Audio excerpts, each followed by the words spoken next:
el decano de la Facultad de Ingeniería Civil, el doctor Javier Arrieta, el director de la Unidad de Posgrado, Víctor Sánchez, y aquí los miembros del jurado correspondiente. Estamos para hacer la sustentación de la tesis para presentar el grado académico de maestro en gestión de riesgo de desastres del ingeniero Jorge Dante Chiera La Rosa, quien ha presentado un estudio titulado Mejora de red de monitoreo para la prevención de peligros hidrometeorológicos en la cuenca del río Lima. Tendrá usted en estos momentos unos 20 minutos, 20 media hora, para la sustentación respectiva, y luego de ello el jurado absolverá las preguntas correspondientes que usted tiene que responder. Sobre eso dirigimos la situación de su aprobación. Muchas gracias.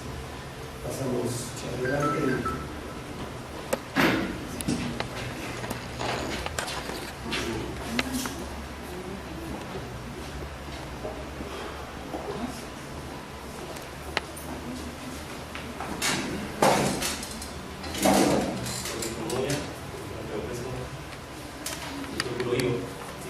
Voy a empezar la sustentación de mi tesis denominada Mejora de red de monitoreo para prevención de peligros hidrometeorológicos en la cuenca del río Rímac. La presentación consta de 6 partes. La primera parte indica los antecedentes que se han tenido para, o que han motivado la presente tesis, los problemas que se observaron, los cuales dieron lugar a los objetivos, el fundamento teórico en el que se basa la tesis y el desarrollo de la propuesta en sí, las conclusiones y finalmente las recomendaciones. Paso entonces a relatar. Bueno, como antecedentes, en la zona de estudio, la cuenca media alta del río Rímac, es el valle, y ustedes pueden observar ahí un conjunto de quebradas que están pobladas por la población que se ha asentado ahí. Esas quebradas regularmente están secas, pero periódicamente en época lluviosa se activan, dando lugar a estos peligros de los nuevos huaicos. Entonces, el principal problema aquí es la vulnerabilidad de la población que está expuesta al peligro. Estas quebradas, como se mencionó, que aparentemente son secas, periódicamente se activan en algunas ocasiones con una mayor fuerza de estos fenómenos, huaicos, que bajan por la quebrada y alteran toda la vida de las comunidades que se desarrollan ahí, y también otras partes del valle, como es la misma ciudad en general, que tiene que recibir los productos, las mercancías. Hay un intercambio entre este y oeste de la parte central del país, en la cual esas quebradas, si se activan, también pueden interrumpir las comunicaciones, ya sea del tren con minerales o pasajeros o mercancías que vienen y van este oeste. Estas poblaciones, como se menciona aquí en este medio, rechazan ser ubicados, no quieren ser ubicados. Probablemente las autoridades han hecho lo posible para que ellos vayan a otro lugar, pero ellos siguen persistiendo ahí, entonces son afectados periódicamente con estos fenómenos. Entonces, esas afectaciones dan lugar a pérdidas económicas, ¿no?, en bienes, así como afectaciones a la vida humana, o sea, muertes también por la ocurrencia de estos eventos. ¿Qué antecedentes tenemos? Bueno, existe una institución, el Servicio Nacional de Meteorología y Hidrología, un órgano adscrito al Ministerio del Ambiente, el cual tiene como función la prevención de este tipo de peligros hidrometeorológicos. Básicamente emite 2 tipos de advertencias meteorológicas y advertencias hidrológicas. La advertencia meteorológica, como se puede observar aquí, si bien hace pronósticos de precipitaciones, lo hace de una manera, en un ámbito bastante extenso. El ámbito más pequeño lo cubre a nivel de provincias, en este caso de la región Lima. No llega a puntos específicos de la cuenca, en este caso. No llega a advertir de peligros de precipitaciones, de crecidas rápidas en esta zona. Por otro lado, la advertencia hidrológica, en este caso hay que advertir que esto lo hacen meteorólogos y esto lo hacen hidrólogos. En el caso del aviso hidrológico, se centra en advertencias de incremento de nivel del río o variaciones en el caudal, ¿no? Tomando como la estación de Chosica como un termómetro para toda la cuenca, es decir, no hace pronósticos específicos de precipitaciones para las poblaciones que se encuentran allá asentadas, sino que hacen una referencia general de la cuenca. Entonces, esto se debe básicamente a que, o estos avisos reflejan una situación de limitaciones en un sistema de monitoreo para poder hacer esas advertencias. No se cuenta con advertencias específicas de huecos e inundaciones para la población de la cuenca media alta, y no es porque Senami no lo quiera hacer, sino porque sencillamente no tiene ni el suficiente personal ni la suficiente tecnología como para poder realizarlo. Esto es lo que se está tratando de enfocar aquí. Se ha observado como un problema de que existe un limitado sistema de monitoreo de esta institución para informar de manera rápida y oportuna a las autoridades. Básicamente menciona que el caudal está subiendo, que está en un momento crítico, pero no está advirtiendo del huaico. Pues el huaico probablemente ya ocurrió o pueda ocurrir después de la advertencia, pero eso no se menciona en las advertencias. ¿Qué se persigue? Se persigue elaborar un documento, una propuesta que le permita a Senami una mejora en la implementación de ese sistema de monitoreo que permita reducir el riesgo de desastre, en este caso debido a los huecos y a las inundaciones. ¿Qué cosa específicamente tiene este sistema? ¿Qué limitaciones específicas? Tiene un diseño inadecuado. Hay un diseño inadecuado de esta red, lo que provoca que haya un limitado conocimiento de los peligros. O sea, no hay suficientes estaciones. Las estaciones que miden la precipitación en la cuenca son escasas. ¿Verdad? Es una estación meteorológica, está costando alrededor de $25.000, una estación hidrológica alrededor de $25.000. Ya no se utilizan estaciones convencionales que un observador mide porque ya dejan de fabricarlas, y también que no es factible obtener información en tiempo real que se necesita para la prevención. Inclusive llenando de estaciones también es un problema, porque cada estación requiere un mantenimiento, requiere personal, y además que una zona no muy extensa. Otra limitación es la tecnología.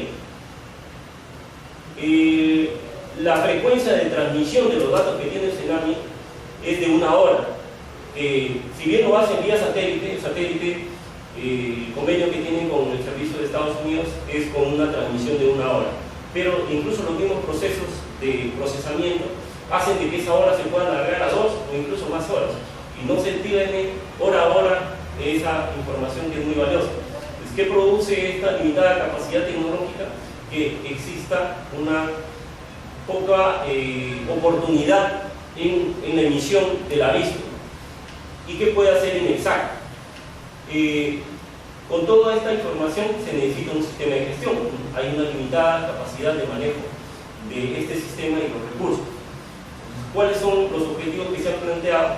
Se mejora en los criterios de diseño de la red, una mejora en el equipamiento tecnológico y una mejora en el modelo de gestión que permita al Senami dar advertencias específicas y oportunas. ¿Cuál es el fundamento teórico? La cuenca media alta concentra flujos húmedos que suben por las laderas, ¿no?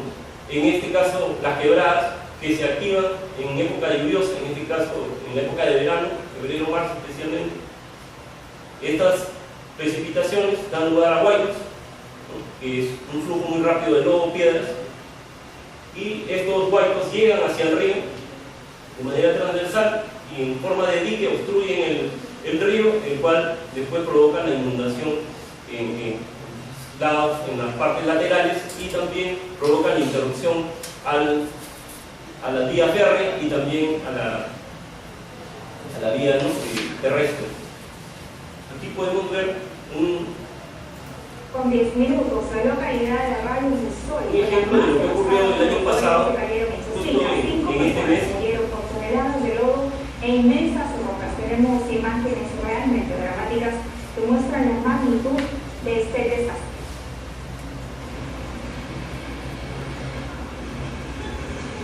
Bueno, las casas ahí están construidas. Imágenes impactantes del hueco que cayó en la localidad tosicana de Rayos del Sol y se dividió por dos quebradas. Perpendicularmente al sur de lodo, en este caso al hueco. Es prácticamente un río.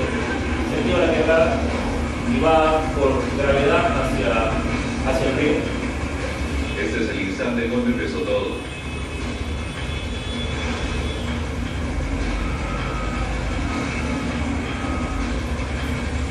Un cargador frontal iba a contener la caída, pero el poder de la tromba hizo que el operador no avance más ante los gritos de terror y desesperación de los pobladores. Era el anuncio de la desgracia que se avecinaba.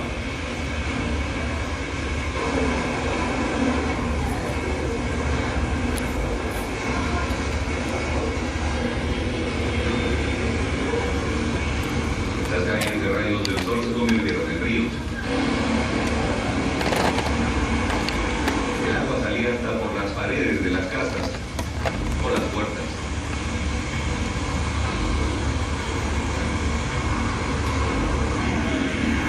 El pánico se apoderó de muchos vecinos, quienes decidieron abandonar sus casas temiendo lo peor.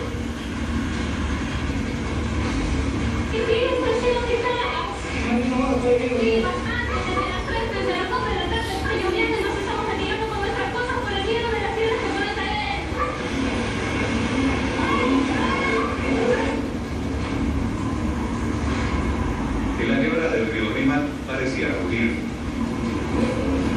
La tromba de agua y lodo arrastró un volquete y dos camiones como si fueran simples juguetes.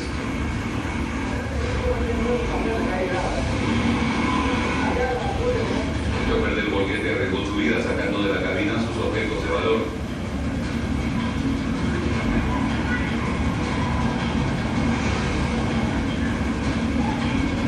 Escolares y pobladores tenían que avanzar en medio del lodo. Los hermanitos se quedaron atascados.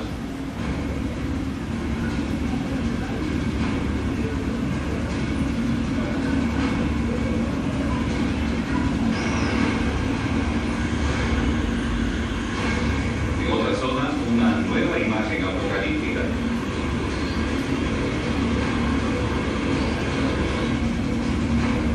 Una cruce, un volquete, un camión minero, una buseta y otros vehículos quedaron en medio de toneladas de piedras y lodo.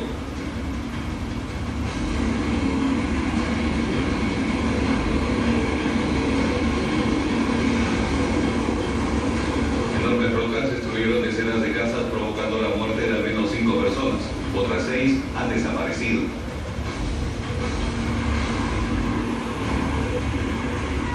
Un enorme camión cisterna también fue sepultado por el alud.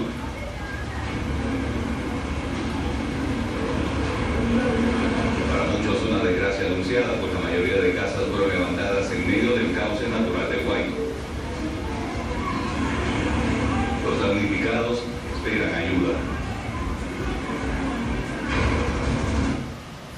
Este es un ejemplo de los efectos del Huayco. ¿Qué hacer?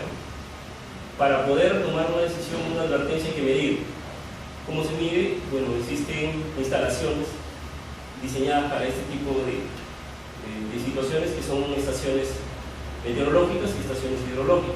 Las estaciones meteorológicas miden temperatura, humedad, viento, precipitación, y las hidrológicas miden el nivel del río y el caudal. Hay estaciones manuales y estaciones automáticas. La mayoría de la red que tiene Tsunami manual. Otra cosa que es muy importante observar aquí es que la escala espacial y temporal del evento. El diseño de la red que cuenta el Senami es un diseño para fenómenos de gran escala, ¿no? Y que pueden durar días y que ocupan una gran extensión. Entonces, a través de imágenes satélite o a través de los mismos datos se puede ir observando su movimiento. Pero las tormentas que se forman en la cuenca media y alta se forman en cuestiones de minutos. O sea, en el lapso de una hora ya se puede estar formando una nueva tormenta que da lugar a precipitaciones y posterior a estos eventos que acabamos de ver en el video. El problema aquí es que el diseño de la red, la frecuencia de información que es entre hora y hora, entre esa hora y hora ya se formó un sistema que está produciendo lluvias y no ha sido posible detectarlo, porque hasta que llegue el dato, yo lo procese y pueda emitir una alerta, ya se produjo el wipe. Entonces, es esa la limitación que existe en estos sistemas de monitoreo. Entonces, esta red de monitoreo, que no es más que un conjunto de localidades distribuidas de manera homogénea, donde se llevan a cabo mediciones hidrológicas, ya sea en forma manual o automatizada, requiere una mejora en una automatización y una mejora en la tecnología. ¿Para qué? Para que esto permita emitir un aviso con antelación para reducir esas pérdidas o daños. Cuando hacemos eso, estamos hablando de un sistema de alerta temprana. En algunos casos se denomina sistema de alerta temprana y resultados repentinos, pero básicamente es un sistema de alerta temprana que va a permitir generar y difundir información oportuna y específica para la zona de interés. Estos son las referencias de la cuenca. El área total de la cuenca mide 3.500 kilómetros cuadrados. Hay una población aproximada de 248.000 habitantes y la precipitación total mensual en promedio puede llegar hasta 8 milímetros en la parte media y hasta más de 100 milímetros en la parte alta. La precipitación máxima que se ha tenido en un día es de 30.7 milímetros y los caudales máximos varían según la fuente. La Autoridad Nacional del Agua menciona que, de acuerdo al análisis de datos que ellos han realizado, existe un caudal de 200 metros cúbicos por segundo para un periodo de retorno de 5 años, mientras que más de 400 metros cúbicos por segundo para un periodo de retorno de 100 años. En el caso de Senami ha establecido valores menores de acuerdo a un rango menor de datos que trabajaba. 152 metros cúbicos para un periodo de retorno de 5 años y 257 para un periodo de retorno de 100 años. Aquí a la mano izquierda podemos observar la variación de la precipitación media con la altura. A medida que aumenta la altura, la precipitación media aumenta. Eso podríamos nosotros esperar que en la parte alta se produzcan las mayores precipitaciones, por lo tanto los mayores wipes. No necesariamente es así. Debido a la orografía propia del lugar, las precipitaciones máximas se pueden tender a menores altitudes. No es necesariamente que a mayor altitud voy a tener una mayor cantidad de wipes. Entonces, justo esta zona media alta es la que está siendo afectada de forma periódica por estos fenómenos. Diferentes estudios han identificado las zonas de riesgo, especialmente las quebradas. En el estudio de la Municipalidad de Lima, hay una zona que está asociada a otro tipo de peligro, no solamente a huecos, inundaciones, igual que en Ingemet, a caída de rocas, deslizamientos, pero principalmente la zona media está relacionada a flujos, en este caso flujos de lodo. Se han identificado, el YAICA también ha hecho un estudio, en su oportunidad el INDECI, y se ha identificado una serie de quebradas en las cuales ocurren estos peligros. La ANA, por su cuenta, recientemente ha elaborado un estudio en la cual ha identificado 8 quebradas: Marical Castilla, Cupichi, Carocio, Corrales, Pedregal, Guayapampa, Las Cruces y Cachachaura, que mencionan que hay más de 9.000 personas que están en riesgo, 4.000 en riesgo directo y más de 5.000 indirecto. ¿Cuáles son son las estaciones de referencia que se han estado estudiando para este caso, las estaciones automáticas, porque si queremos estudiar los huaycos y estos se producen en un tiempo bastante corto, se necesita estudiar las estaciones que tengan información automática horaria, en el caso de Casapalca, Chosica, Matucana, San Mateo, Santa Eulalia, Santiago de Tuna y Checa. Este es un ejemplo de una estación automática, y esta es una estación registradora manual, y aquí es un ejemplo de cómo están realizando el aporte. ¿Cómo funciona el sistema de monitoreo de tsunami? El tsunami tiene una red, ¿no?, en este caso en una cuenca, la cual transmite por telemetría satelital al satélite GOES 13 de la NOAA. Existe una red de estas estaciones, un sistema de comunicaciones satelital y un centro de control donde se procesa, se pronostica y se difunde la información. Así están los dos sistemas de comunicaciones, las plataformas colectoras de datos o estaciones automáticas transmitiendo el satélite, y estas hacia la estación terrena de tsunami donde se reciben y se procesan los datos. El tsunami también cuenta con un sistema, digamos, alterno, en el cual el observador en la estación manual toma el dato y lo transmite a través de un smartphone, y se tiene información casi en tiempo real también, pero esto solamente se tiene 3 a 4 veces al día. Son las horas en las que el pronosticador trabaja.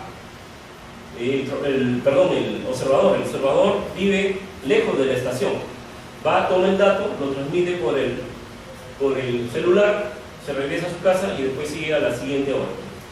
Entonces no sirve esta información para un sistema de alerta temprana. Puede servir como un complemento, pero no es. Otras herramientas que tiene el tsunami, bueno, son sus umbrales de caudales, principalmente, en las cuales trabaja, ¿no? Su foco es cómo el río aumenta su caudal.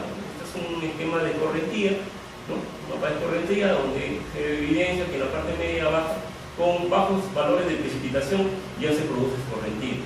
Tiene toda una secuencia de pasos para hacer el pronóstico y difusión de la información, pero como vimos anteriormente es bastante extensa, se habla a nivel de toda la cuenca.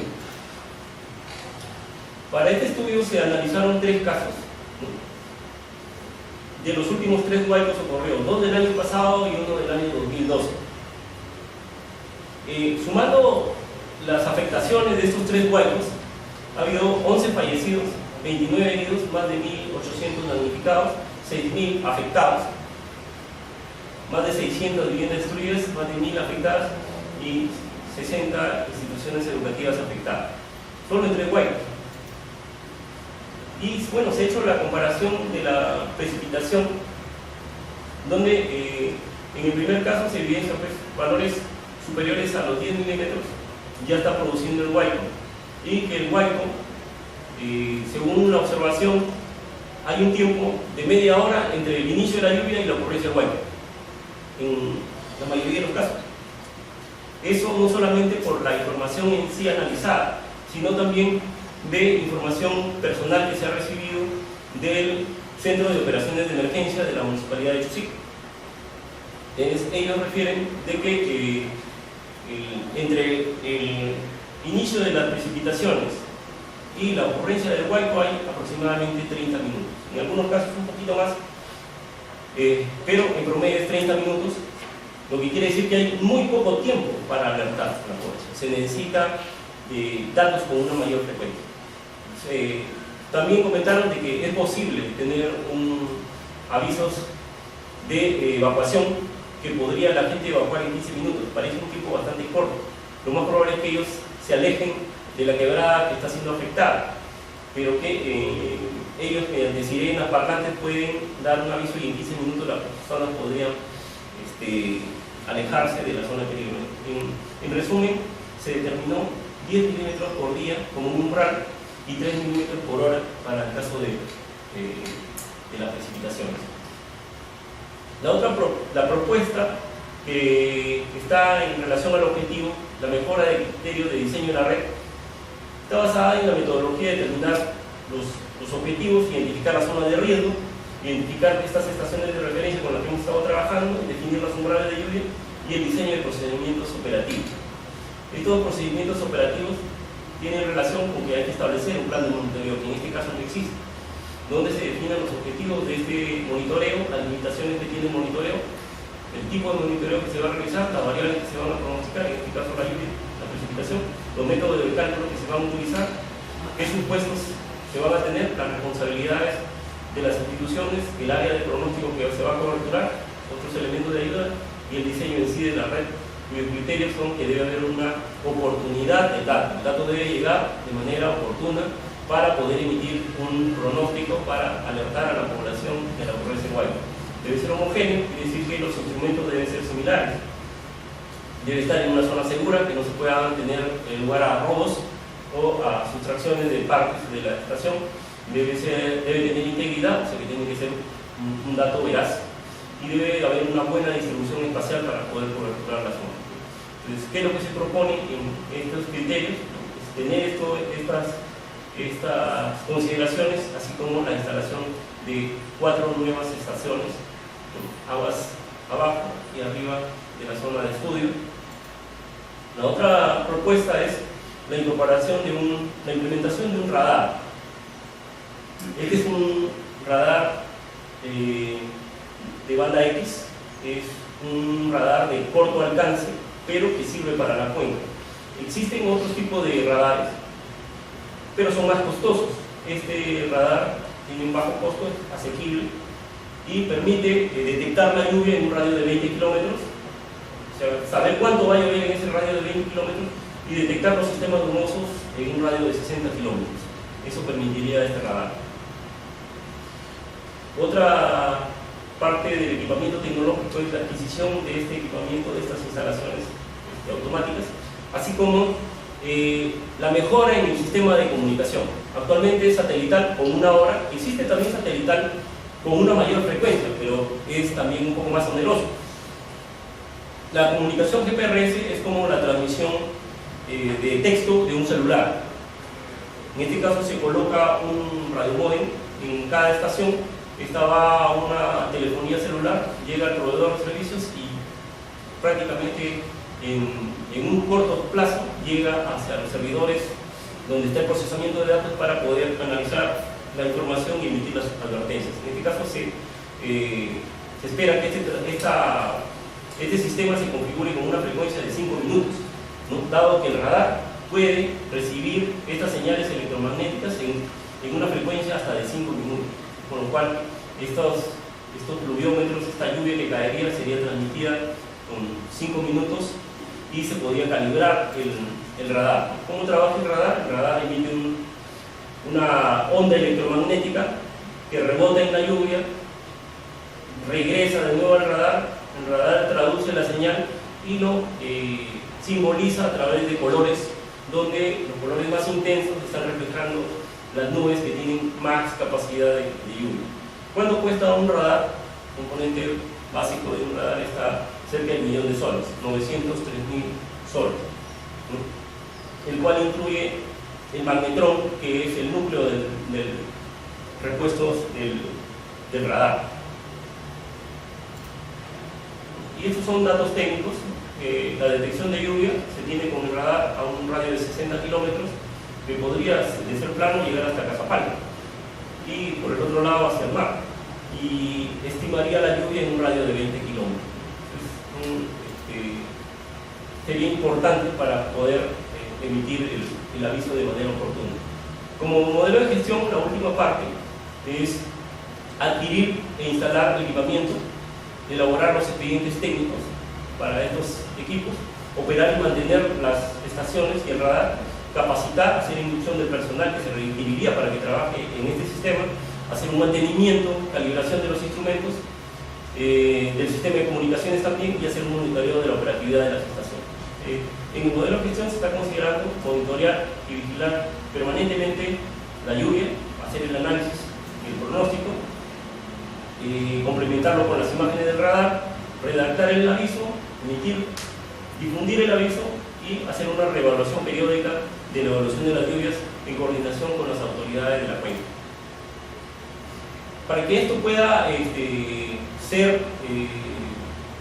una propuesta que pueda derivada a la práctica, también se ha complementado con una idea de proyecto que se llamaría implementación de un sistema de alerta temprana hidrometeorológica en la cuenca del río Rima, donde su objetivo general es disminuir las pérdidas sociales y económicas generadas por los huaicos e inundaciones, y cuyos objetivos específicos es implementar este sistema de alerta temprana, implementar un proceso de coordinación con todos los actores de la cuenca y talleres de sensibilización a las autoridades y población para una buena preparación y respuesta ante estos huaicos e inundaciones.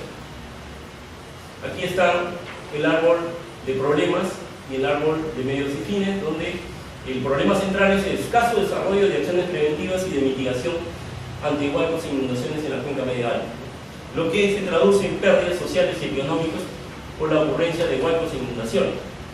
Y esto tiene un efecto directo en la limitada capacidad de emisión de advertencias, limitada preparación y respuesta.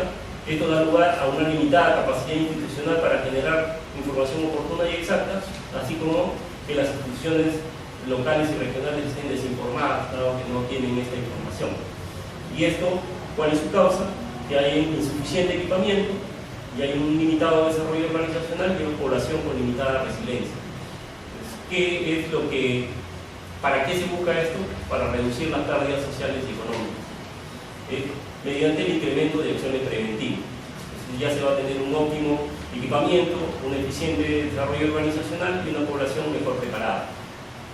¿Cuánto costaría todo el sistema de alerta temprana? Cerca de 2 millones de soles, 1.984.000. Y anualmente se requeriría costos anuales de operación y mantenimiento que serían cerca de 1.936.000 soles, y el mantenimiento básico de los equipos serían cerca de 22.000 soles. Se ha hecho una evaluación, un flujo de caja para un periodo de 10 años, tomando como el próximo año el año cero. La inversión en general es cerca de 2 millones, la operación cerca de 1 millón y el mantenimiento cerca de 22.000 soles. ¿Qué beneficio se tendría? Normalmente cuando se interrumpe hay tiempo, horas, hombre, que son desperdiciadas por esta interrupción. Entonces, el Ministerio de Economía y Finanzas, a través de estudios, ha determinado que esa reducción en tiempo, esas pérdidas de tiempo evitadas, llegarían cerca de 1,5 millones más o menos. El costo de transporte de carga evitados con un buen aviso sería de 200.000 soles. Las pérdidas de productos perecibles evitados serían cerca de 150.000 modestamente, y las pérdidas en atención hospitalarias más de 200.000, cuyo beneficio total sería cerca de 2 millones. Se han elaborado indicadores económicos, van con más de 3 millones, TIR 0.36 y un beneficio costo de 1.47, con lo cual podría decirse de que este es un proyecto que es rentable. ¿Qué se concluye? Los huecos e inundaciones que se producen en la cuenca media alta están asociados a tormentas rápidas e intensas, precipitaciones muy localizadas, que hay umbrales críticos con ese periodo que se ha analizado de 10 milímetros por día y 3 milímetros por hora, y se ha tenido un tiempo de media hora entre el inicio de la lluvia y la ocurrencia de huecos. La red de estaciones en general actualmente tiene limitaciones para emitir este tipo de avisos, por lo cual se propone estos criterios de diseño: la mejora en cuanto al incremento de estaciones, la mejora en el sistema de comunicaciones con la telemetría GPRS y la incorporación de un radar meteorológico de banda X, y un modelo de gestión que permita todo este sistema poder trabajar de manera integral, y finalmente una idea de proyecto para implementar la mejora que se propone. ¿Qué se recomienda? Líneas de investigación para determinar cómo es el comportamiento de ese flujo de lodo, dónde va a afectar, principalmente líneas vitales de la cuenca.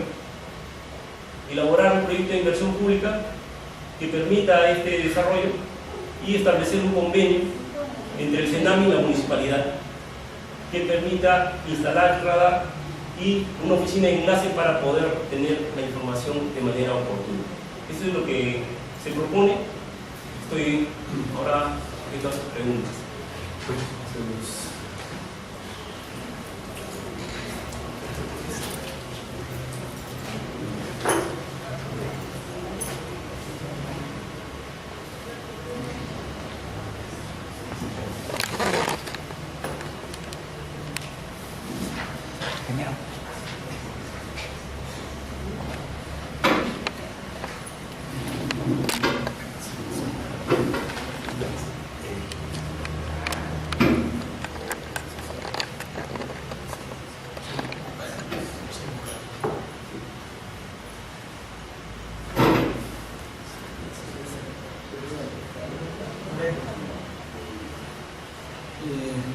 Gracias, señor presidente. Bueno, hemos escuchado con atención su investigación.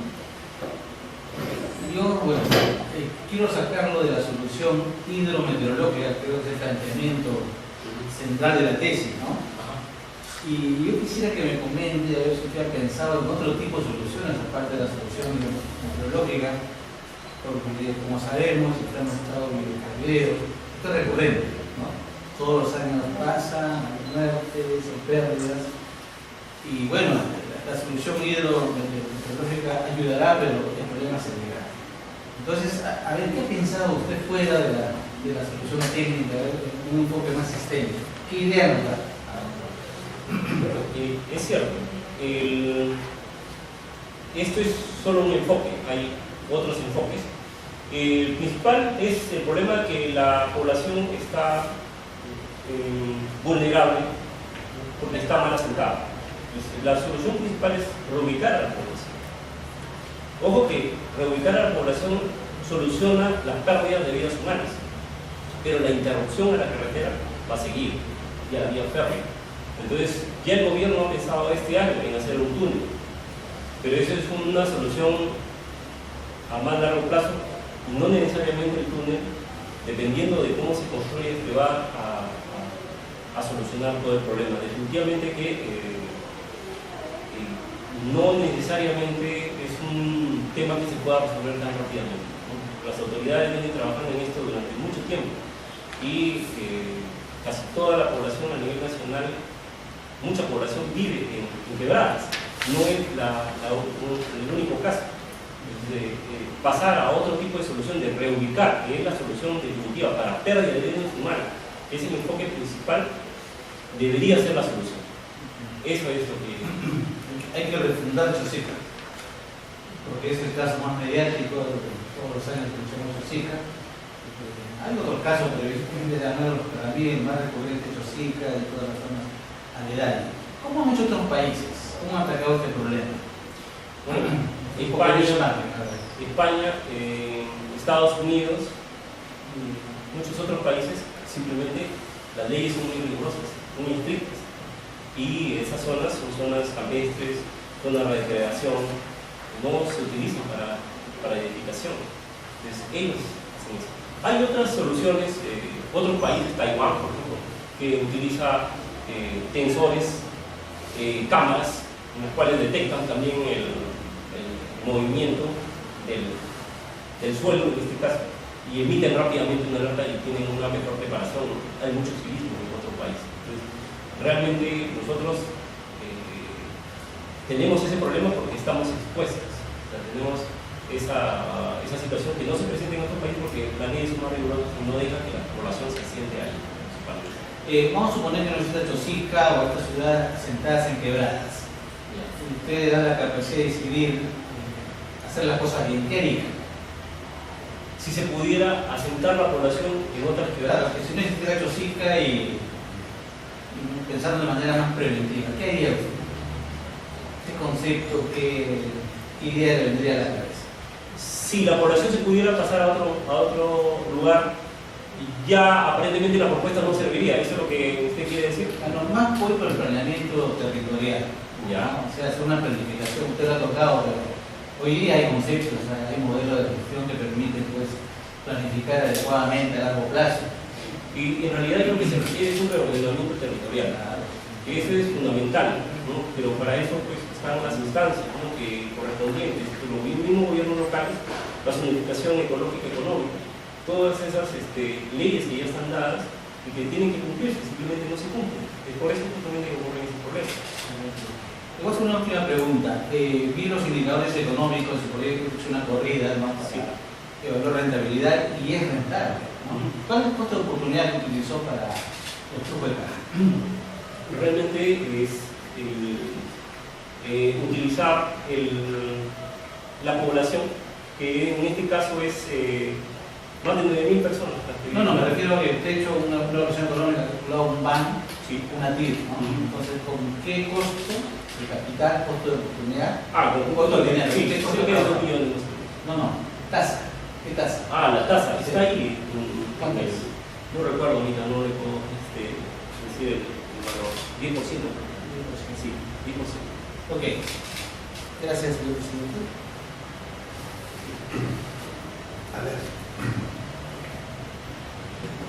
hay un concepto que cuando existía la Oficina Nacional de Evaluación de los Recursos Naturales y cuando la planificación 50, 60 era privilegiaba el tema de las cuencas hidrográficas. Sobre el tema de manejo de cuencas del río Río, todavía hay posibilidad de un manejo, porque hay un concepto de manejo. Se decía dos conceptos: levantamiento de cuencas, manejo de cuencas. Se sigue todavía con ese mismo.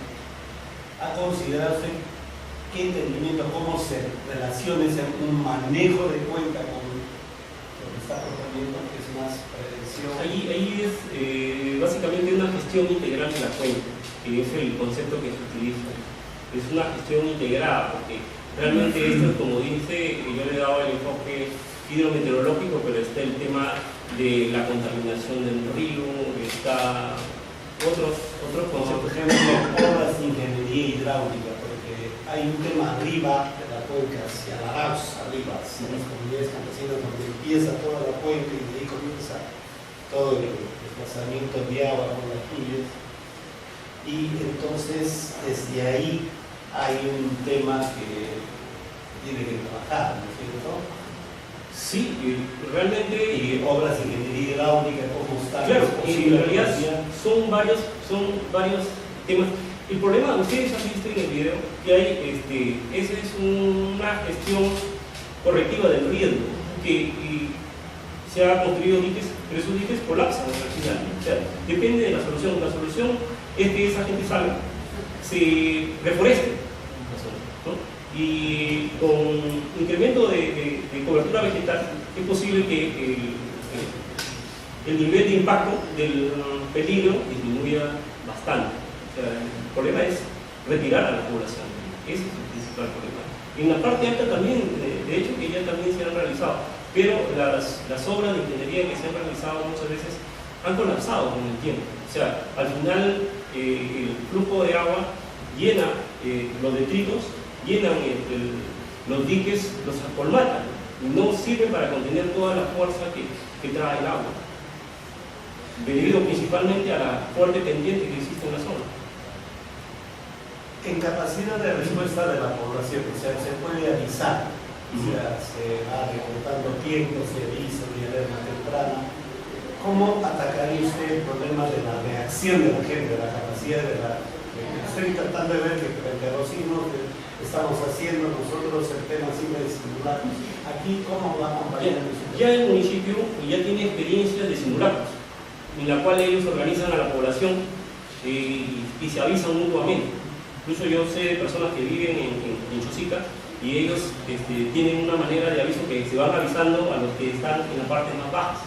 O sea, ya ellos están relativamente organizados. O sea, existen mecanismos, por ejemplo, el municipio está adquiriendo un sistema tetra de comunicaciones, porque su sistema realmente falla también cuando están las tormentas. Entonces ellos dicen que apenas les avisen, Serenazgo empieza a emitir sirenas en puntos claves. Salen las camionetas de Serenazgo y empiezan a dar ese aviso. Entonces, desde el centro de control se comunica vía radio, o bueno, en este caso los sistemas de comunicaciones que tienen, salen las camionetas y en los puntos clave empiezan a emitir ese sonido. Entonces la población ya está prevenida y sale inmediatamente para que no se vea afectada por el guay. Respecto del marco legal, digamos, las facilidades de adquisición tecnológica ha avanzado bastante, pero ha analizado eso, ¿no? Por ejemplo, los temas a raíz del reordenamiento territorial, la solidificación que está haciendo Lima en base a las zonas económicas ecológicas, todo ese tema, el problema, por ejemplo, de acondicionamiento territorial del Ministerio de Vivienda, ayuda o no ayuda el marco legal en esa acción. Usted todavía ve que hay ahí trabas y dificultades, ¿no? Porque, por ejemplo, el tema de localización, zonificación y reubicación de gente muchas veces está permitido por los planes urbanos. Ayuda el marco legal, porque he tenido la oportunidad de conversar con alguien del Ministerio de Vivienda y hay solicitudes para ubicarse y bueno, les están exigiendo más, son más rigurosos, porque la población sigue creciendo. O sea, esa zona está creciendo en forma rápida. Entonces, lo que están haciendo es impedir que crezca más, pero poder tener una solución en corto plazo de reubicarlos, eso todavía no, la ley está ahí, pero es difícil. Bueno, básicamente quería preguntar si, de acuerdo a la experiencia, el conocimiento del país que tiene, esta solución es necesario, digamos, usar esta solución en lugares, en otros lugares, en situaciones similares, si es analizado en qué otros lugares se puede utilizar, o este es un caso único en el Perú en general. Sí, es una muy buena pregunta. Gracias por preguntar. Este tipo de sistemas ya vienen funcionando en otros países, ¿no? En Europa, en El Salvador tienen una red de 8 de este tipo de radares. En Ecuador han comprado ya 3. El municipio de Bolivia ya tiene 1. Entonces ellos se han dado cuenta que realmente es un instrumento muy importante para la prevención de este tipo de peligros. Las imágenes son divulgadas por televisión, incluso en celular. El poblador ya puede ver, incluso si es que en su localidad está ya la nube donde va a producirse esa lluvia. Entonces, realmente creo que Perú no tenga uno de estos sistemas que ya lo tienen nuestros vecinos, sería como un cierto retraso, ¿no? Porque el radar no solamente va a permitir dar advertencias, sino también sirve para otro tipo de objetivos, ¿no? Manejo, la gestión de los recursos hídricos. Ese es otro elemento que no se ha tocado aquí, pero que también es importante. ¿Y habría, digamos, otros lugares del Perú en el que sea necesario implementar un sistema como este? Digamos, este es una pregunta, digamos, fuera de la cuenca del ritmo. Sí, bueno, en este caso, el Senami en realidad ha tratado de adquirir un radar en el pasado, pero se ha complicado porque no ha tenido un elemento de juicio. Entonces, un sitio importante es la zona norte del país, ¿no? Piola, donde actualmente, como han visto en las noticias, está siendo afectado. Y es difícil porque yo lo veo, porque yo administro la parte de la tecnología de información y el dato llega retrasado, llega con 2 horas a veces de retraso, hay problemas con los servidores, incluso de la NOA, no llega el dato a tiempo y allá en Tumbes tenemos una persona. Tengo acá, ¿cómo se llama? La defensa civil, quiere decir cuánto ha llovido ahorita, no puedo darle ese dato, ¿no? Porque el dato está llegando muy tarde. Con un radar calibrado, el dato está de manera instantánea. Entonces, realmente es una necesidad para las diferentes cuencas, especialmente las más sensibles, ¿no? A este tipo de peligros.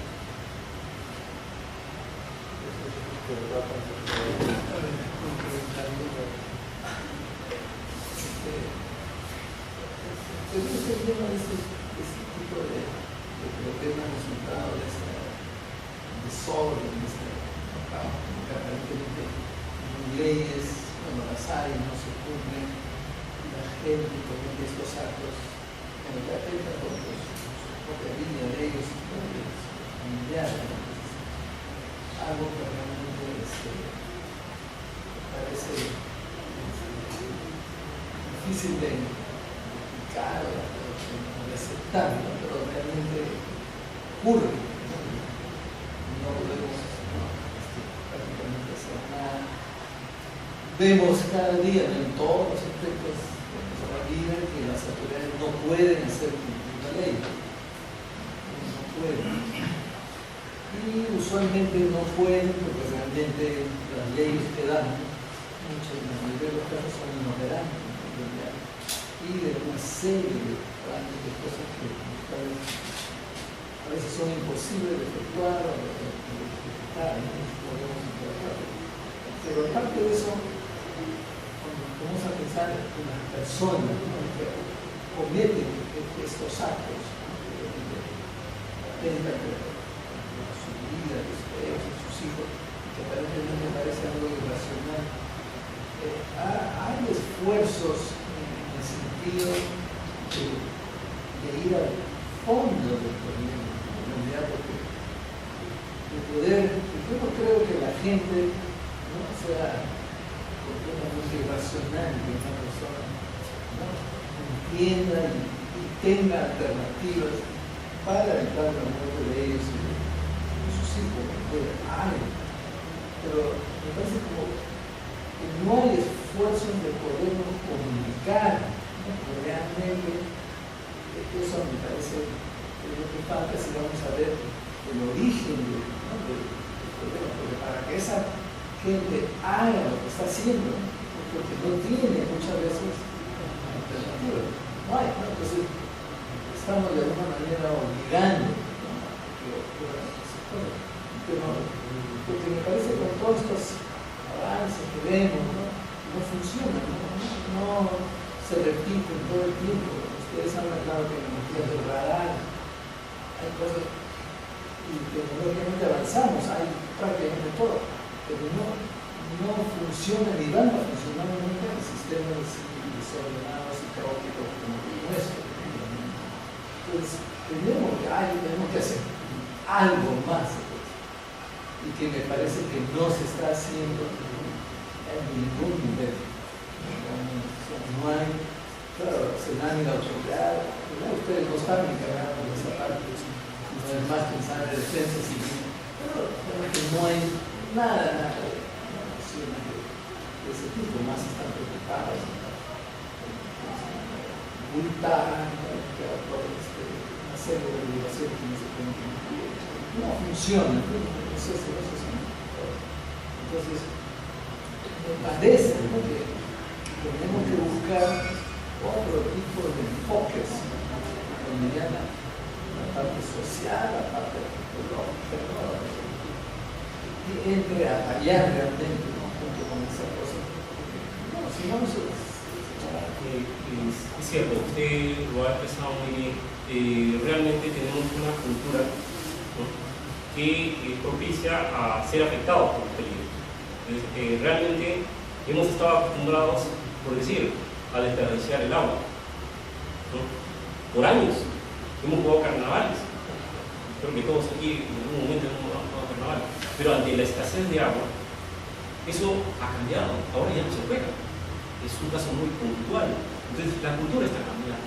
Hay que ayudar a cambiar.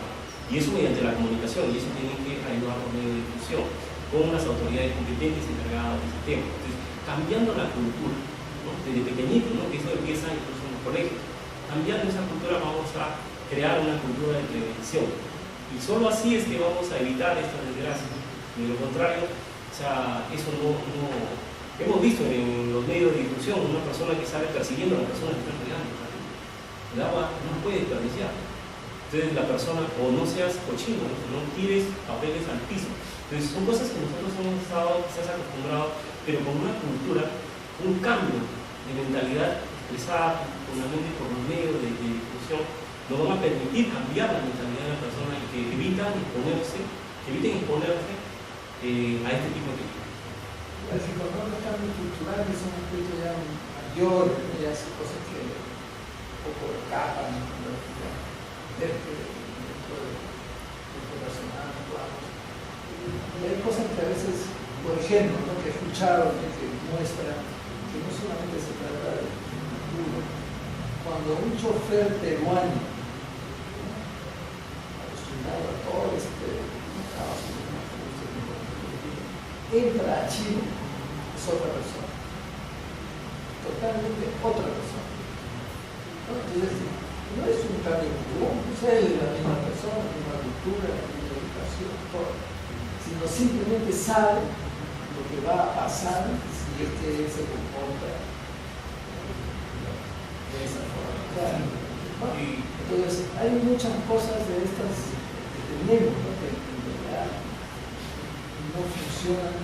A mí me parece difícil entender si uno es una autoridad y está encargado de la zona, de todo este tipo de problemas, que pueda decir, no, la gente lo impone, la gente no puede ser, porque o sea, realmente no hay explicación, o sea, no le exigimos a esas autoridades o a esas comunidades, son realmente los responsables.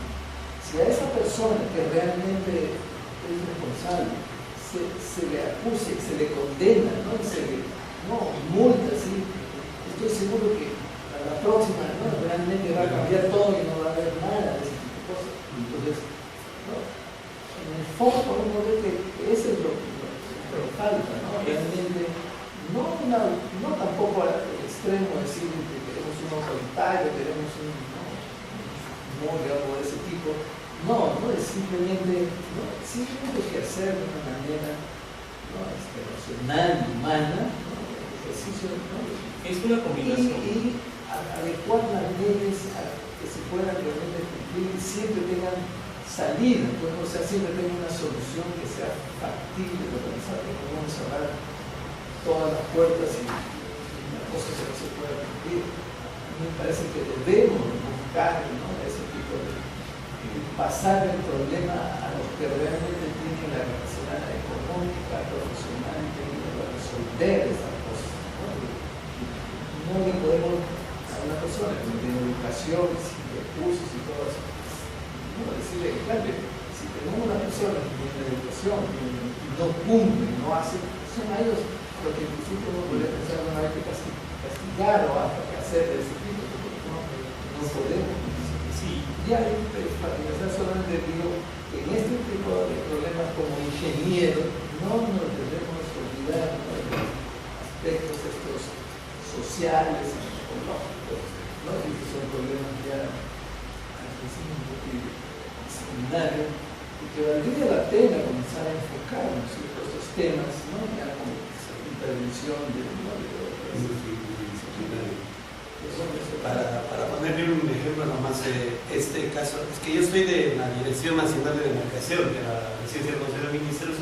¿Sabe cuántas instituciones están alrededor de todo este problema de territorial? Son 36. Y somos, la cuenca del río Lima tenía, antes de todos los problemas, tenía 23.000 hectáreas en andenes que deberían ser defendidos por el Ministerio de Agricultura. El cuadro, esa zona que está en camino hacia Chasica, por ejemplo, que además tiene sus tuberías utilizando 2 andenes, eso le autorizó el Ministerio de Vivienda con la política de acondicionamiento territorial. Y la ONER señala que las viviendas tienen que estar en tierras de protección, es decir, tierras que no tienen uso agrícola. Y sin embargo, toda la autorización que hace es utilizar viviendas en tierras agrícolas. Entonces, este es el sistema nacional territorial. Y ese tiene razón. Hay cruces de leyes, autoridad incompetente, y la política está por otro lado, la técnica está por otro lado, y entonces es lo que nos he hecho preguntar. Por eso, aparte de los problemas culturales, por eso que esto de la gestión debe ser un manejo mucho más integral. Creo que es una insinuación que está en la tesis, por eso que todos que estamos aquí estábamos tratando de entrar más por ese lado de la gestión misma. Es un comentario, disculpe. No, muchas gracias. En este caso la cuestión abarca, digamos, y que la gente no quiere salir directa, que tenemos un instrumento porque no vamos a permitir que muera. Entonces, ¿dónde se hace el trabajo de gestión? Hay una institución que puede, en la cual es más sencillo trabajar con la institución, hay una capacidad de hacer algo, que se pueda hacer algo. Ahí es donde viene ya el tema de la gestión para, ahí digamos, entrando a abrir digamos, un área del problema. Muy bien. Se puede retirar para poder recuperar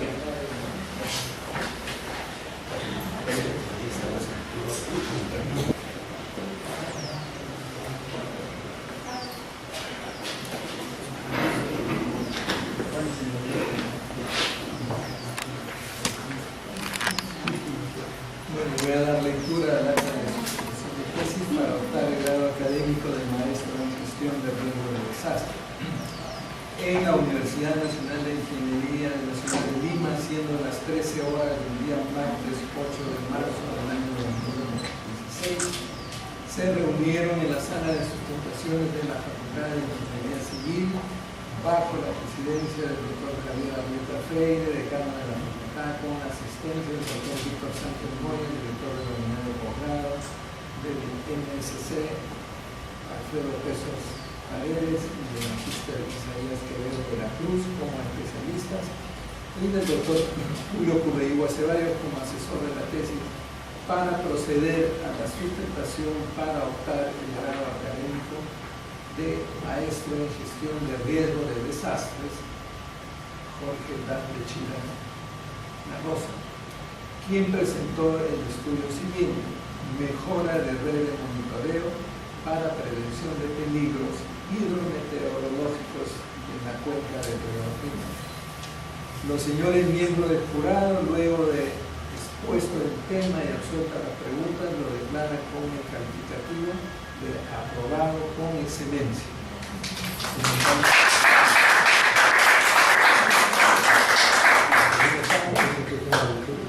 Y ya ser usted pasar a ser un graduado, ¿no?, de la Universidad Nacional de Ingeniería y su unidad de posgrado. Bueno, invocamos a usted que siga prestigiando tanto a la profesión como a la universidad, y que toda la comunidad profesional, ¿no?, siempre, ¿no?, realice esa manera siempre, y cuando sea la oportunidad también no se olvide de sus universidades.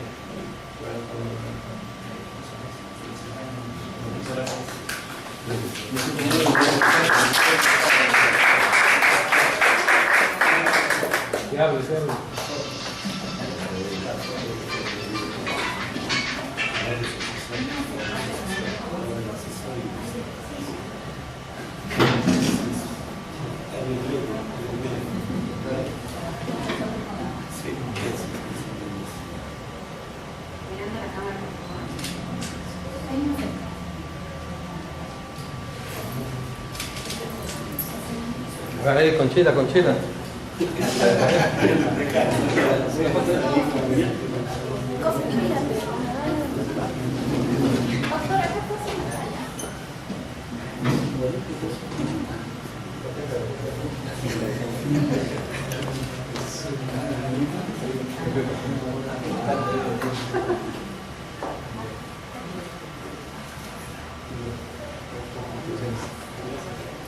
Voy a perderme este momento. A la cámara, por favor. No más.